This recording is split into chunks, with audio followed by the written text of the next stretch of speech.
Et bonjour à tous, on se retrouve aujourd'hui pour les résultats de NXT du 6 décembre 2022.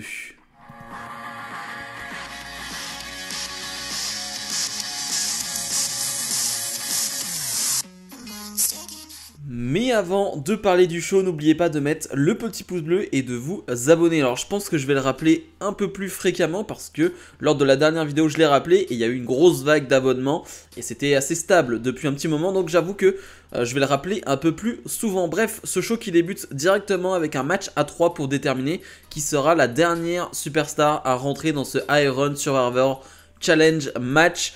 Donc de NXT Deadline, donc on a André Chase, on a Von Wagner et on a Axiom, un match qui va durer 12 minutes, un excellent match à 3 décidément cette semaine. C'est un peu le concept, c'est un peu l'idée, hein, les matchs à 3 chez WWE, hein, on en a eu 2 du côté de Raw, là on en aura 2 ce soir aussi, et celui-là était vraiment top, vraiment, et c'était vraiment super. Aucune superstar ne fait tâche, bien évidemment Von Wagner n'est pas celui que je préfère, mais il fait pas tâche dans ce match. Et voilà, j'adore la performance d'André Chase qui a le public derrière lui, qui est vraiment à fond derrière lui et c'est super à voir. Et surtout, bon, techniquement, celui qui est au-dessus dans ce match, bien évidemment, c'est Axiom, mais parce que c'est Axiom et il est fantastique, Axiom, et ouais, il fait des choses de dingue dans ce match. Il n'y a rien qui est raté, il y a tout qui est précis, il y a tout qui est calculé. C'est vraiment un super match. Vraiment, je me régale et il y a du vrai suspense. Il y a à un moment donné, Von Wagner qui va vraiment porter un tombé sur André Chase.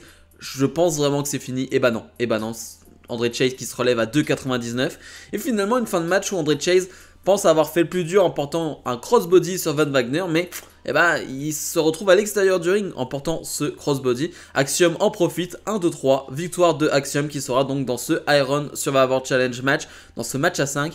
Alors, honnêtement, si c'était André Chase, j'aurais été content. Si c'était Axiom, j'étais content aussi. Franchement, ça m'allait. Axiom va rapporter sa touche technique, sa folie dans ce match et c'est top. J'avoue qu'un petit André Chase, ça aurait été cool aussi pour l'ambiance qu'il y aurait eu en plus. Mais bref, en tout cas, je trouve que c'est vraiment un très très bon choix et c'était vraiment un excellent combat. Veer, Mahan et Sangha s'en prennent à un jobber sur le ring. Un jobber qui devait faire face à Javier Bernal. Javier Bernal qui va directement aller en backstage. Hein, il veut pas de soucis avec Mahan et Sangha. Finalement, Veer et Sangha qui vont dire, bah en fait on a bien vu que les Creed Brothers voulaient nous combattre, mais le problème c'est qu'ils ne sont pas aptes. Ils ne sont pas aptes à nous combattre ce samedi lors de NXT Deadline. Et bah oui, parce que c'est ce samedi NXT Deadline.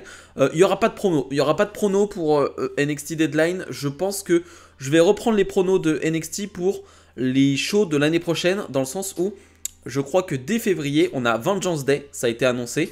Et Vengeance Day aura lieu avec du public. Ça classique, mais aura lieu dans un autre endroit que le Performance Center. Et j'ai envie de faire des pronos pour de vrais shows dans des gros endroits, entre guillemets.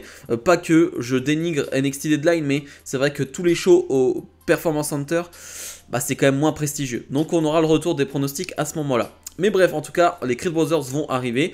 Bon, ils vont être ramenés par la sécurité. On ne sait pas vraiment si le match est encore officiel pour NXT Deadline ou non. Parce que finalement, on ne sait pas vraiment si les Creed Brothers vont pouvoir combattre ou non.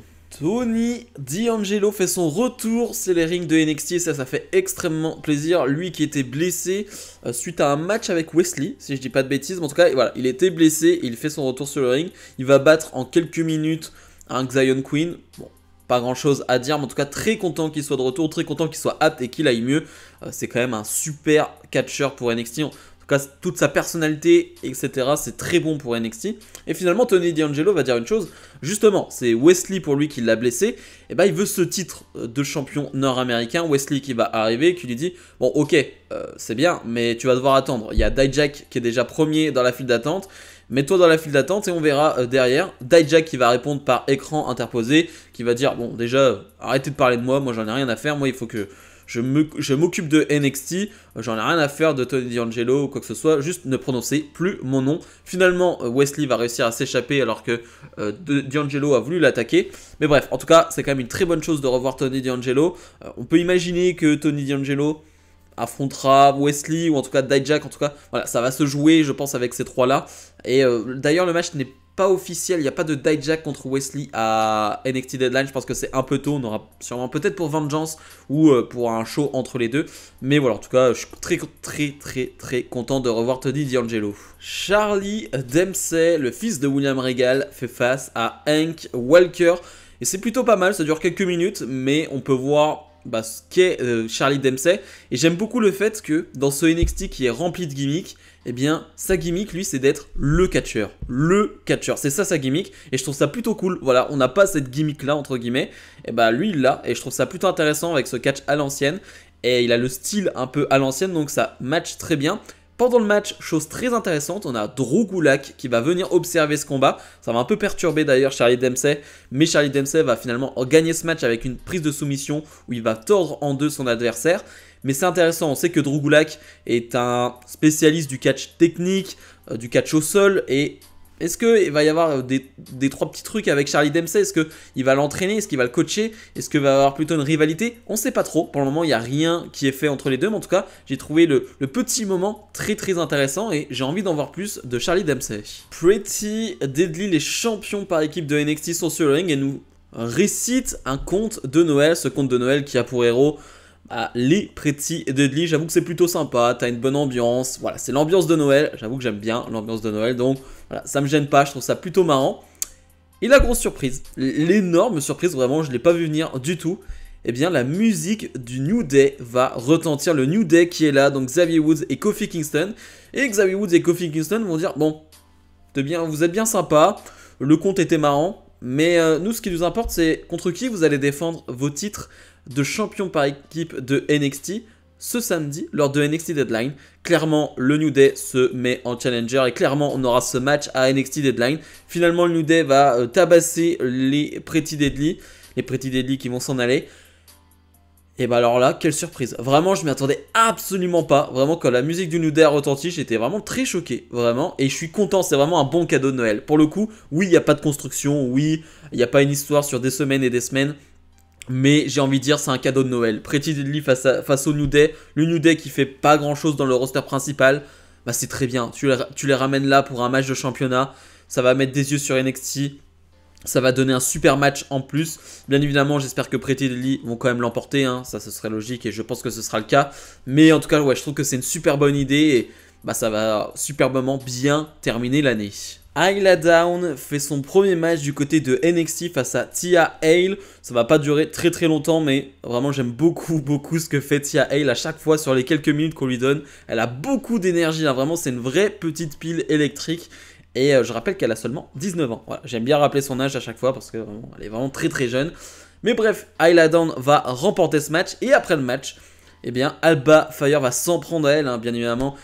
Ayla Dawn qui a coûté un gros match de championnat à Alba Fire, donc cette histoire qui continue. On n'avait pas eu encore de physicalité entre les deux, mis à part justement cette intervention de Ayla Dawn lors de ce match de championnat, donc c'est plutôt cool. Finalement, Ayla Dawn qui va sortir le Poison Mist, voilà que sort beaucoup Asuka, mais elle va le lancer sur un arbitre. D'ailleurs, c'est pas très clair, on le voit pas très bien, voilà, c'est pas très flagrant ce qu'elle fait, donc c'est un peu dommage. Et à la caméra, j'ai l'impression que c'est un peu loupé, etc. Bref, c'est un peu dommage.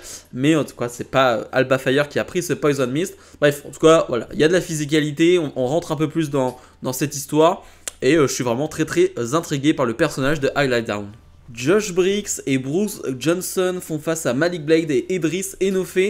Bon, le match va pas durer très longtemps, mais c'est plutôt cool. Voilà, ça voltige dans tous les sens.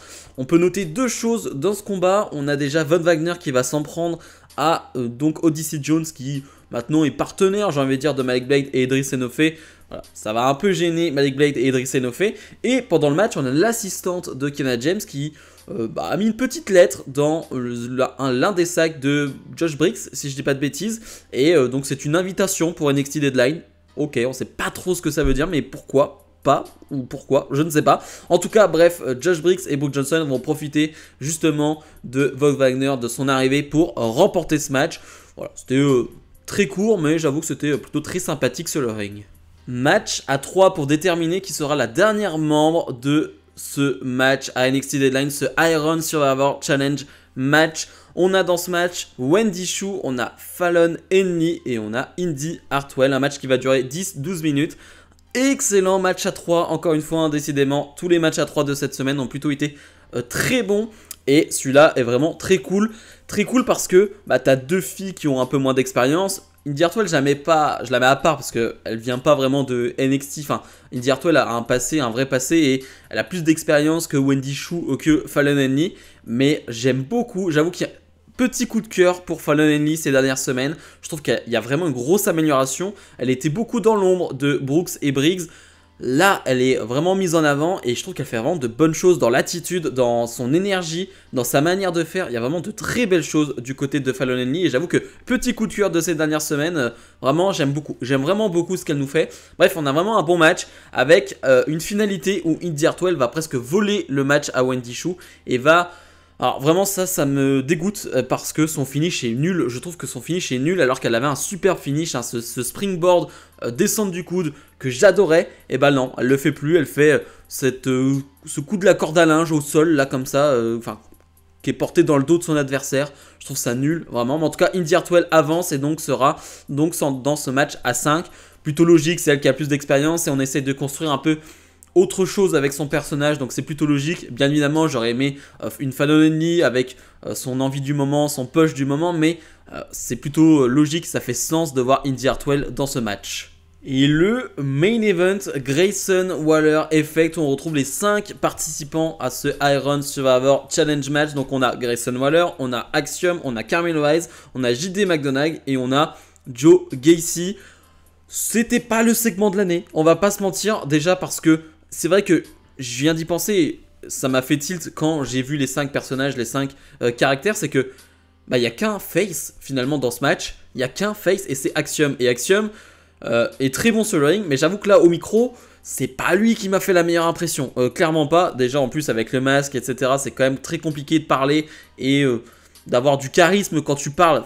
Je sais pas si vous comprenez ce que je veux dire, mais en tout cas, d'avoir une intonation ou quoi que ce soit, c'est quand même dur avec un masque comme ça. Donc c'est très compliqué. Et voilà, c'est pas son truc, le micro, et ça se voit. Et du coup, t'as 4 heels qui se battent, mais t'as un Carmelo Hayes qui est plus apprécié, qui est plus apprécié par le public de NXT. Mais dans l'ensemble, c'est quand même 4 heels contre un face, donc c'est quand même assez particulier. Les promos sont pas forcément incroyables. Carmelo Hayes sort du lot parce que c'est Carmelo Hayes. JD McDonagh aussi, Grayson Waller aussi. Joe Gacy dans son monde, il y a 2-3 petits moments sympas dans cette promo, mais ça va pas plus loin. Vraiment, c'est 5-6 minutes et bon, t'en retires pas grand chose. La finalité, bien évidemment, c'est que ça va se casser la gueule. Vraiment, grosse bagarre entre ces 5. Et le show se termine d'ailleurs avec la bagarre. C'est-à-dire que vraiment tout le monde se frappe et le show se termine là-dessus. Et je trouve que c'est vraiment une bonne chose de terminer sur ça, où t'as personne qui est vraiment debout, enfin qui est vraiment par terre justement. Tout le monde se bat et ça se termine là-dessus. Donc voilà, personne n'a un réel avantage pour le match de samedi. Ce qui est sûr, c'est que j'ai hâte de voir ce match samedi. Je pense que ça va être un match de dingue. C'est une nouvelle stipulation, c'est un nouveau match. Ça va être intéressant à voir si ça fonctionne réellement, parce que c'est un test, hein, j'ai envie de dire. Si ça fonctionne pas, si on voit que le public n'est pas investi, s'il y a des gros problèmes dans le match ne reviendra pas. Si c'est pas le cas, bah, on le reverra. Mais bref, en tout cas, j'ai hâte de voir ce combat. Bilan de ce dernier NXT avant NXT Deadline, c'était sympa. On a la surprise du New Day, on a la finalisation de certaines histoires avant NXT Deadline. Donc la carte pour NXT Deadline, si je dis pas de bêtises pour le moment, Iron Survivor Challenge match masculin et féminin. On a Bron Breakker face à Apollo Crews. D'ailleurs, on a des vignettes entre les deux depuis 2-3 semaines. C'est sympathique. Voilà, je dirais que c'est sympathique parce que finalement, c'est deux faces et les deux s'apprécient, c'est-à-dire qu'ils ont du respect l'un pour l'autre et il n'y a pas vraiment de guerre entre les deux. Il y a juste un titre en jeu. Donc là, par exemple, ils ont pêché ensemble. Bon, c'est pas ça qui va me hype pour leur match, c'est plutôt la qualité du match qui va me hype. Mais bref, et on a Isla Dawn, donc Isla Dawn face à Alba Fire. Je trouve que c'est bien de le mettre à NXT Deadline. Et on a New Day face à Pretty Deadly. Je crois que j'oublie rien, il me semble. Mais voilà, je trouve que la carte est vraiment bonne. Il n'y a pas énormément de matchs et c'est bien pour un NXT. C'est la patte NXT et même maintenant c'est la patte Raw et SmackDown, hein, c'est la patte Triple H. Mais voilà, je trouve que c'est une bonne chose. Les matchs sont intéressants sur le papier. Donc ouais, j'ai hâte de voir ce show. Donc bref, si je dois donner une note à ce NXT, on est sur un 7. Un bon 7 sur 10. Bref, comme d'habitude, n'hésitez pas à mettre le petit pouce bleu, à vous abonner. Et nous, on se retrouve dans la semaine pour d'autres vidéos. Salut, salut!